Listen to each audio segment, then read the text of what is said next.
नमस्कार, राम राम सभी किसान भाइयों का।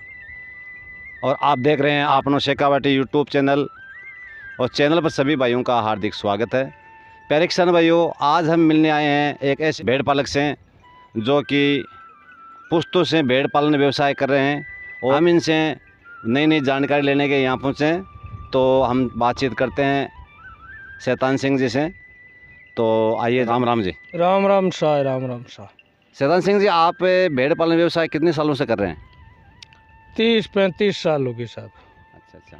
तो एक चीज़ देखी मैंने कि जो हमारे कई भाई लोग स्टॉल फीड पर भेड़ पालने व्यवसाय चराता हाँ, और कम से कम 50-60 खेत में फिरती है, मतलब दिन के माए है जना खट्टे काई मिल जाए, हर जड़ी बूटी खाती है। अच्छा। देखो किसान भाइयों, हर बहुत ही अच्छी बात बताई कि जंगल में चरते हुए कई प्रकार की जड़ी बूटियाँ खाती है, और खुले में चरती है तो बहुत ही अच्छा इनको फीड मिल जाता है। दूसरी बात, जगह जगह पानी पीने को मिल जाता है, तो इससे बॉडी वेट गेन बढ़िया करती है, बच्चे भी हष्ट पुष्ट आते हैं। अच्छा, तो आप कितने सालों से कर रहे हैं? 30-35 साल हो गए। और टोटल जानवर कितने हैं आपके पास? 180-85 के लगभग। 180-85 के। अच्छा, खास करके इनमें बीमारियां क्या आती है? बीमारियाँ तो आगे माई हैं, अलग अलग आती है, एक बीमारी को नहीं, 36 बीमारी रहती है, अलग अलग बीमारी आती है। जैसे मान लो ज़्यादातर कौन सी बीमारी आती है? मतलब कई प्रकार की बीमारियां आ जाती है। एक अच्छा। प्रकार की आ जाती है। तो ज़्यादातर आप टीकाकरण कौन से महीने में करवाते हो?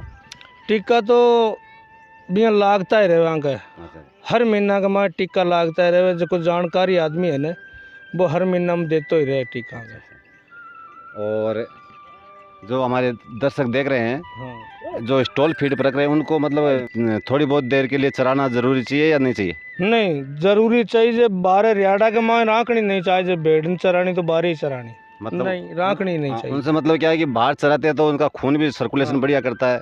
खून भी चालू रहता है, बिका खून भी चालू रहता है, और जगह जगह चरती है, फिरती है, बाई चौकी लागे। जोगी लल्डी तो फिरती चौकी लागे। अच्छा। जोगी और भेड़ तो घूमते हुए अच्छे लगते हैं। हाँ। आपका कहना है, बहुत अच्छी बात बताई। और यहाँ पड़िया पानी गंदेला हो जाता है, पानी चालता है तो बस साफ सुथरा रहता है, नहीं पड़िया पानी गंदेला ही हुआ है। बहुत अच्छी बात बताई आपने। तो आपके हिसाब से आपके जो 180 जानवर, तो इनकी सालाना आय कितनी हो जाती है आपके? साल तो ये है कि 1-1.5 लाख रुपये तो आके लगा दे हमें। हाँ। और सही सलामत रहे न तो मतलब 5-7 लाख रुपया पल्ले पड़ जाए। अच्छा, 5-7 लाख रुपए की आय हो जाती है आप। हाँ। तो प्यारे किसान भाइयों, शैतान सिंह जी ने हमें बढ़िया चीज़ बताई। और वैसे रहने वाले नावा तहसील के हैं, नागौर ज़िले में। और अच्छा शैतान सिंह जी, एक बार और बताइए, कई भेड़ पालकों के कमेंट आते हैं कि साहब मान लो कि भेड़ का पेट दर्द कर रहा है, हाँ। तो उसमें आप जंगल में हो तो क्या इलाज करते हो? जंगल के माए तो इलाज यही है, माँ के यार बार अट्ठे जंगल ही है, वो बाहर चरा जाए भेड़ तो अट्ठे पेट दर्द चाल जाए कोई लल्डी के, तो चाय की उकाड़ी हो ना, अपन चाय पीवा भी, चाय ने थोड़ी उकाड़ रहा चाय दे देने देने भी के, मतलब आप बार गोली लिया भाई ऊन बुखार बनसी तो आप गोली लिया न जी साहब भी के बाद लाग हुआ करे, जो चाय उकाड़ चाय दे दी भेड़ ने। बनाई हुई चाय या बिना बनाई हुई? नहीं, बंदा बनाई चाय। अच्छा, बिना दूध की चाय को उबाल के और पानी के अंदर। अच्छा। पानी के अंदर भी के मायने मतलब दे दे देना, भी के मायने सही रहे। और इसके अलावा मान लो कि कई बार क्या होता है कि जैसे मान लो कि भेड़ों में कई प्रकार से दिक्कत आ जाती है। वो तो मैं तो मतलब आपको पूरा कोटो साथ ले चलना। जैसे मान लो कि कई बार क्या उसका वो मतलब बंद पड़ जाता है, जैसे मान लो वो हाँ बंद पड़ जाता है भेड़ के, मतलब उतरती नहीं है मींगनी में, बंद पड़ जाए पेट के माइन डड्डा रो आ जाए। हाँ।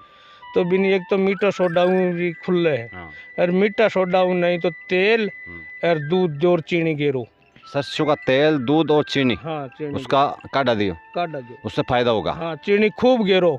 ये मत देखो भाई आप चाय का बना वाला, खूब चीनी गेरो, खूब चीनी गेर दो। बहुत अच्छी बात बताई आपने। प्यारे किसान भाइयों, शैतान सिंह जी द्वारा दी गई जानकारी आपको कैसी लगी, कमेंट के माध्यम से ज़रूर बताएं। वीडियो आपको अच्छा लगा है तो शेयर कीजिए। चैनल को अभी तक सब्सक्राइब नहीं किया, चैनल को सब्सक्राइब कर लीजिए। फिर मिलेंगे एक नई जानकारी और नई वीडियो के साथ, तब तक के लिए अलविदा। जय जवान जय किसान, बहुत बहुत धन्यवाद।